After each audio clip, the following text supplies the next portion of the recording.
Have you ever felt like the more available you are, the more you get taken for granted? It's a frustrating feeling, right? Well, today we're going to flip that idea on its head. We're diving into a really powerful concept, how being just a little less available can paradoxically make people respect you, value you, and want you around so much more. So here's how we're going to break it down. First, we'll talk about something called the availability trap, a problem a lot of us fall into. Then we'll get into the psychology behind why being scarce works. After that, we'll cover the actual how-to, the art of absence, and a cool trick called creating open loops. And finally, we'll see what your new higher value looks like. All right, let's kick things off with section 1, the availability trap. This is all about the sneaky hidden cost of being the person who's always on. And I want you to ask yourself this honestly. Are you too available? Are you that person who replies to texts in seconds? The one who always says yes to every request? Think about it, because this might be the very reason you feel like you're not getting the respect you deserve.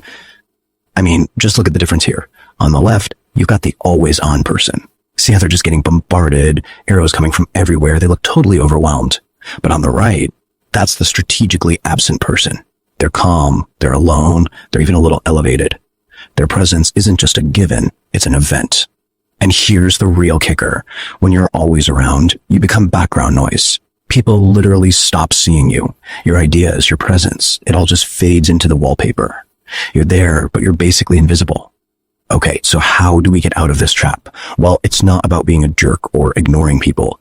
It's about understanding a really fundamental rule of human psychology, the scarcity principle. This is where less of you actually creates more value. This whole idea comes from economics, but it applies perfectly to social situations. It's simple. When something is rare, we want it more. Our brains are actually hardwired to fear losing something more than we enjoy gaining something. So when your time is scarce, people get a little bit of that fear, the fear of losing out on you, and that makes them value you way more. This chart makes it super clear. Look at the left, high supply, that's you being always available, and the value is way down low. Now look at the right, you pull back, the supply of you gets low, and bam, your value just shoots through the roof. It's a direct relationship.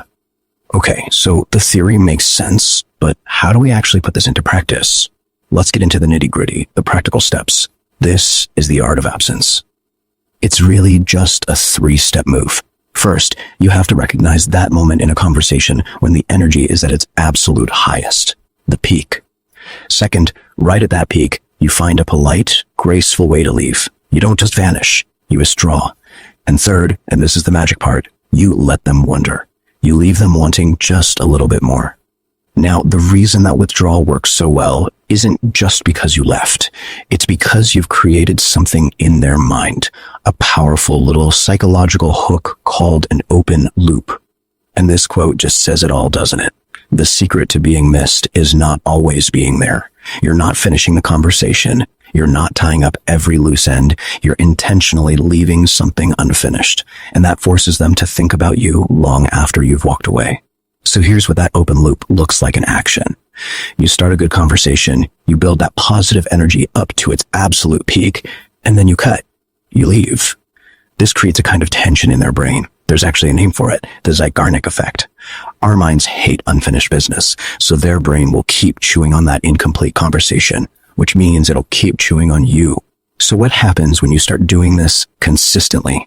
What's the end result of all this strategic absence? Well, it's not a small tweak. It's a complete transformation of how people see you. The outcome is just huge. Your perceived value skyrockets. You stop being that person everyone dumps their problems on. Instead, you become a destination. People start coming to you. They seek you out. You become the center of gravity, the one they respect.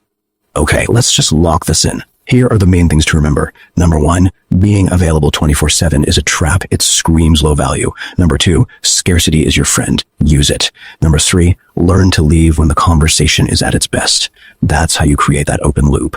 And number 4, that open loop is what makes people think about you, value you, and seek you out. At the end of the day, this isn't about manipulation. It's about understanding human nature and reclaiming the value you already have. So give it a try. Be a little less present. Pull back just a bit. And then ask yourself this: who's the first person to notice you're gone? The answer might tell you everything you need to know.